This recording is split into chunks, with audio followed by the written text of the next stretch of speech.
I'm Sean Martin, manager of the South Dakota Hall of Fame Visitors and Education Center in Chamberlain. I'm joined by Angela Kennecke. Angela is a 2021 inductee into the South Dakota Hall of Fame, an acclaimed award-winning journalist. You're the founder and CEO of your own nonprofit, Emily's Hope, and now the host of a very successful podcast, Grieving Out Loud. Thank you. Thank you for joining us. Of course. Well, you're one of those rare people that you knew from a very early age not only what you wanted to be, but you followed through and you became what you wanted to be as a child. So how did that interest develop in journalism?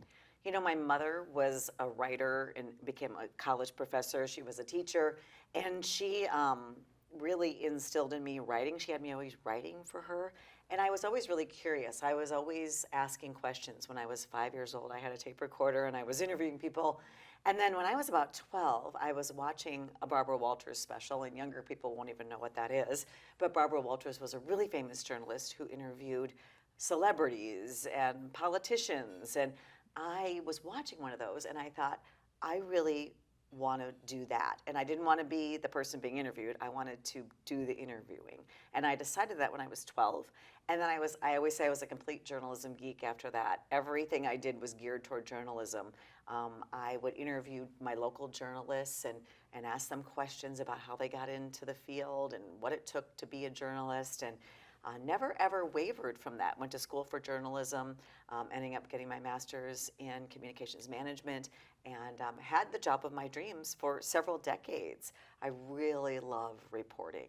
It's one of my favorite things to do. Well, who were a few people that mentored you or helped you and encouraged you along the way? Well, I would say my mother was obviously a big influence. In fact, she wanted to be a journalist, but became a teacher because she was having me, and that was a little bit safer career and guaranteed, paycheck. And so I think I helped fulfill her dreams by becoming a journalist. And I had so many people from when I started working at Kello at age 22, Steve Hemmings and Doug Lund, the big news, these legends at Kelloland who really mentored me. And Steve was a wonderful mentor for me as a writer. Really taught me. I thought I was a good writer at 22 when I came into the job after college, and he really refined my writing skills. And so they were great mentors, the people I worked with. What was it like stepping into that world at such a young age? Intimidating. It was intimidating. And these men were old enough to be my father, right? And they looked at me, some young woman who they felt maybe was getting the job because I was a woman, because there weren't many women represented on the anchor desk during that time. So I really had to prove myself. I felt like every day I had to prove that I was capable and smart and could do the job. And when I think it was good practice for me, and I became more confident the more I was able to prove that. And so you've been out of broadcast journalism for a while. What do you miss the most? 3 years I've been out of broadcast journalism at this point. I did it for 35, 36 years total. So I really felt like I had a really good run, and I could never think of what else I wanted to do. What comes after this, I had no idea. But the journalism skills that I have, the listening skills, the writing skills, the interviewing skills, the marketing skills, all of those things really transferred over into working in the nonprofit world. Okay. And you've covered everything from city council meetings to huge investigative stories like the Gear Up story. What story would you say impacted you the most as a journalist? Certainly the story of my own daughter's death. And I never, ever could have imagined that that would come about. When my daughter Emily died from fentanyl poisoning in 2018, I didn't even know if I'd be able to go back on television again. It was, worst thing that could ever happen to anybody. But after I took about 3 months off, and when I did decide I was going to go back to work, because I had to go back to work, I knew that I had to tell her story, because I had asked so many parents over the years and other people to talk to me after the worst things. That's what journalists do. Where we show up after tornadoes, we show up after horrific deaths, we show up after horrible things happen, and we ask people involved to talk to us about it. And I thought, how could I not talk about it when I'd asked so many people to talk to me over the years? And my thought was, if just one life, if it impacted just one life, if it saved just one life, I owed it to talk about it. So I did, and I became the story of my family, became the story of my daughter's, life, and her death became the story, which I never would have intended. I would never have intended that, but Definitely the most difficult thing I ever did was to go on television and announce that and talk about that. And it became such a force of its own after I did that and snowballed into such a major thing and me forming a nonprofit that there's so many things out of my control, so many things that came into play to get to me to where I am today with a nonprofit that I could never have predicted in a million years. Would you say your own attitude towards addiction and recovery has changed through all this? Yes, 100%. So my grandfather was an alcoholic, and I remember hearing about Alcoholics Anonymous and that addiction or substance use disorder is a disease of the brain. But I never really believed that. I thought, oh, this is just something people choose. And why do they call it a disease? But once I dealt with it in my own immediate family with my own daughter, I saw what substances do to the brain, and especially a young brain. You know, substances are not for the developing brain, and my daughter started using substances as a teenager. And we tried everything in my family to stop the inevitable from happening because I saw it could only lead to pain. And so it did change my entire outlook. I have so much more compassion, so much less judgment than I ever did before experiencing this myself. And this is a tough question, but a lot of people, if something like this happens in their life, they're profoundly changed, even immobilized.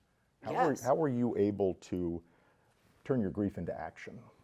Resilience. I think I have a certain sense of resiliency inside of me, and I don't know exactly where that comes from other than I experienced a lot of hardships growing up, a lot of things that happened to me that kind of made me the way that I am. And so I never saw a choice. That I don't know that it is a choice for people that do really fall down after a horrible thing happens to them. I mean, I do know of other parents that have completed suicide or drank themselves to death or just become completely shut down and are no longer active in their own lives. And certainly that is a choice. I always say that we all have a pit that we can fall into, right? Life gives us circumstances that pushes us into the pit. And everybody's pit looks a little different. It's not the same as mine. And some people splatter on the bottom of that pit, and some people bounce back up.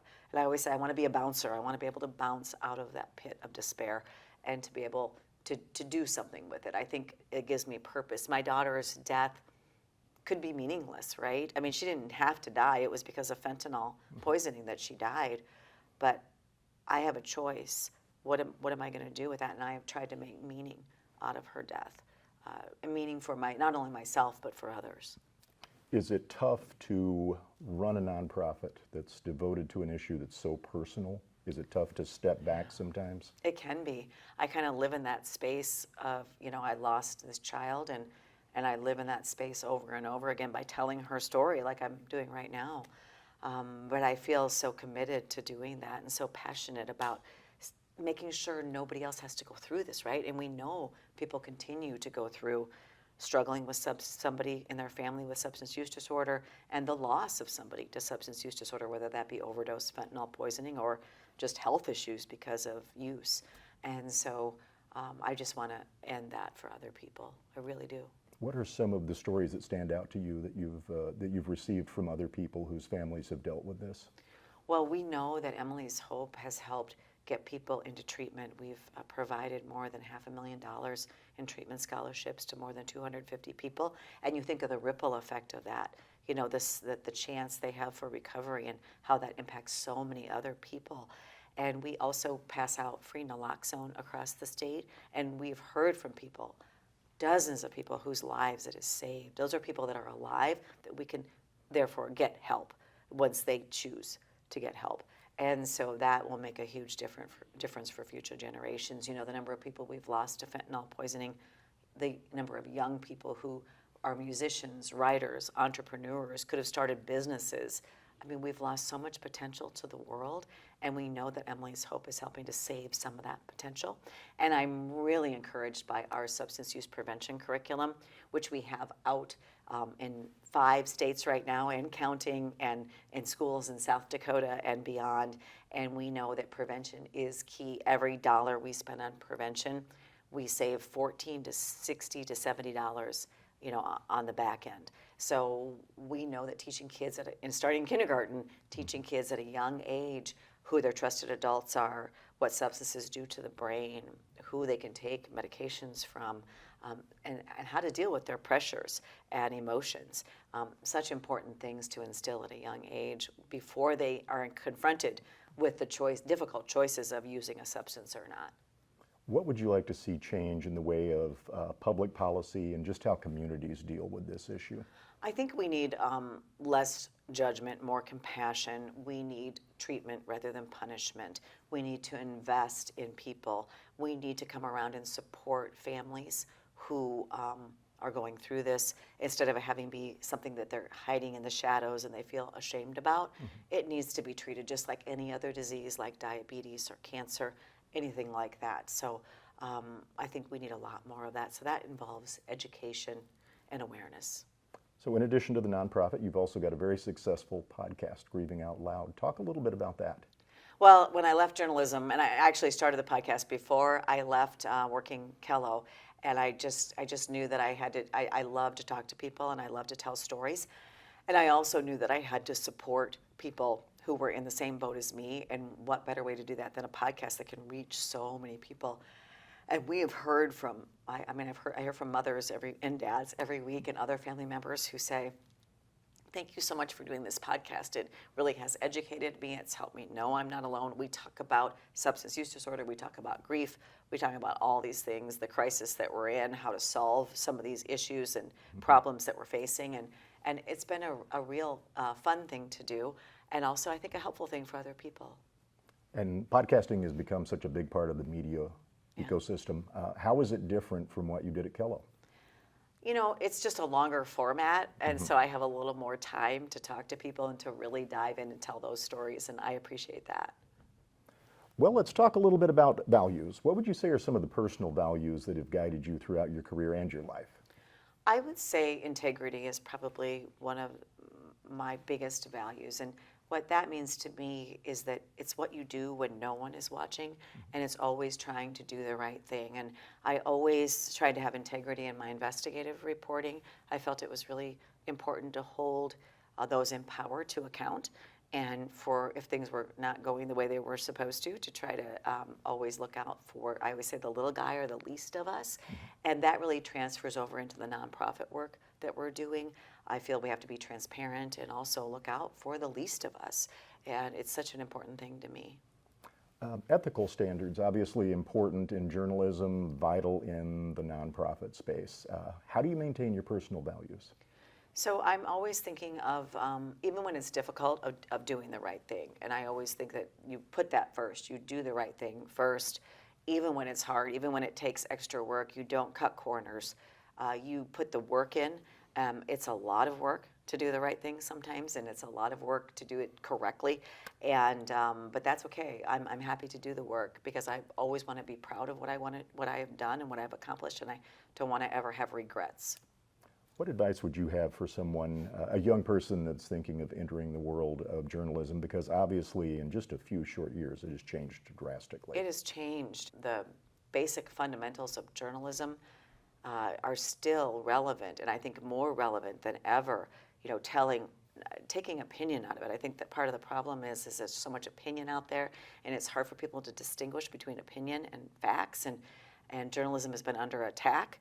And so I think going back to the, only reporting what you can verify through sources and credible sources, and going back to telling all sides of a story, as many sides as possible that you can tell.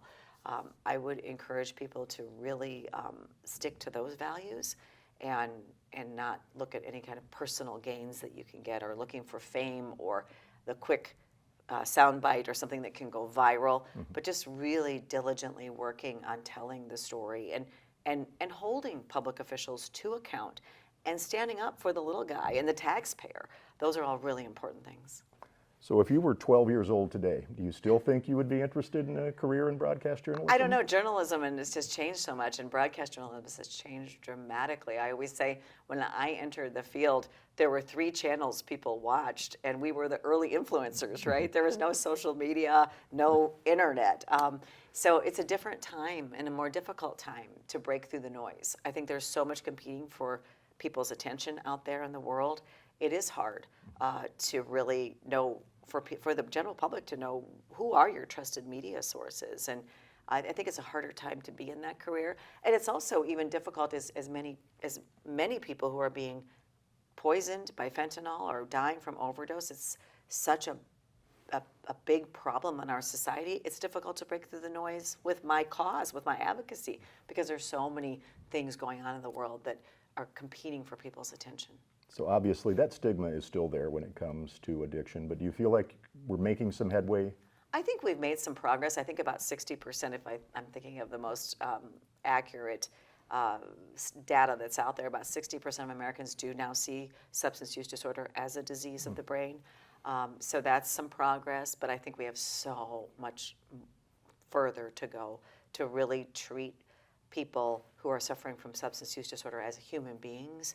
Often they're just diminished and just dismissed, and we really need to realize this is someone's daughter, son, father, husband, wife, all of these things, cousin, friend. These are people that are valuable and have gifts to give to the world, and we have a lot of work to do for everyone to see it that way. Well, as we mentioned, you are a 2021 inductee. How did it feel to be inducted into the South Dakota Hall of Fame? I was really surprised by all of it, and I was nominated by Betty Meyer, who was an inductee, and I was so grateful.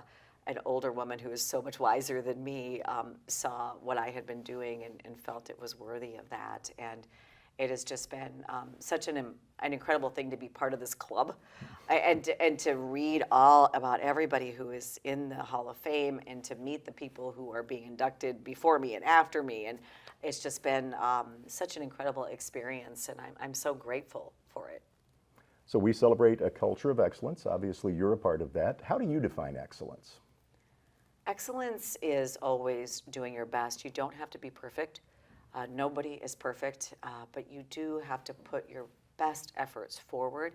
And excellence is also knowing what you're capable of and what you're not capable of, and looking to other people who can do things in other things you may not be able to do, and celebrating the people around you. And the people, I always say with Emily's Hope, I didn't get here on my own. I mean, yes, my daughter's story was the catalyst for it, but I've had so many incredible people come alongside me. I can't take the credit for everything that the organization has been able to do. It has been a community-wide effort, and it has been the effort of many, many people. And so we are as good as the people we surround ourselves with, and I think that's something really important to remember. What do you hope your legacy will be? I don't know if anybody can really fully answer that question, and I don't know that we can know what our legacy is. I always think 100 years from now, will anybody really care about the work that I did or even know who I was? Probably not. But if these lives can be changed either through the reporting that I did, which resulted in changes in laws, or through the charity work for generations to come, hopefully that is my legacy. It doesn't matter whether people know me or not. What matters is that the work changed people and changed people's lives for their kids and their grandchildren and so on. Well, Angela, as we wrap up, tell us a little bit more about how someone could support Emily's Hope and where they can find the podcast. Yes, of course. So we have a website, emily'shope.charity. If you just Google Emily's Hope, you'll go to our website. It has a wealth of information. It also has the podcast, but you can listen to Grieving Out Loud, the podcast, anywhere that you get your podcasts to. And we were talking earlier, you've got like an international audience. We do. I mean, it's been incredible. I've been on the BBC. They invited me to talk about addiction, substance use disorder, and all the issues in the United States. And we have our curriculum in Uganda. And so, yes, nationwide and worldwide, which has just been really incredible. Well, Angela, thank you so much for taking the time to talk with us, and proud to have you as a part of the South Dakota Hall of Fame. Thank you.